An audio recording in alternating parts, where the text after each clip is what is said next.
Well, it's day 57 of the Washington Bridge breakdown, and we're getting a better idea of how long this project could take.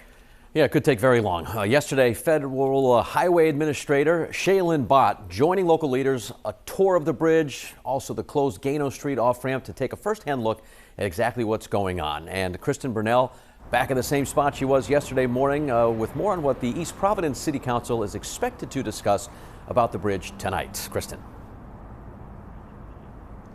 Patrick and Kate, there are 3 bridge-related items on the agenda tonight for the East Providence City Council meeting.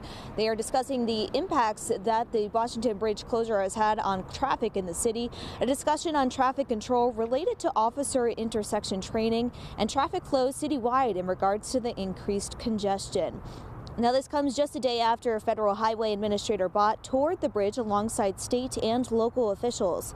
Yesterday, he spoke about how he wanted to see the damage to the bridge firsthand. He added that U.S. Secretary of Transportation Pete Buttigieg is in constant contact with Rhode Island's delegation, and if it comes down to a rebuild, Bhatt says he would expect it to take 1 to 2 years. We've been tracking this pretty closely as it has evolved from a rehab and repair to a potential replacement. Now, local leaders emphasize that a forensic investigation into the infrastructure continues. Meanwhile, tonight's City Council meeting in East Providence is set to begin at 8 o'clock. For now, reporting live in East Providence, Kristen Burnell, 12 News. It is now day 57 of the Washington Bridge breakdown. As we mentioned at the top of the hour, local, state, and federal leaders touring the bridge yesterday, talking about a possible timeline for repairs. In the meantime, traffic troubles continue in both Providence and East Providence. 12 News reporter Kristen Burnell live with an update from what's happening on the streets of those cities. Hey, and Patrick, Mayor Brett Smiley says that detours due to the Washington Bridge closure have led to damage on many city streets throughout Providence.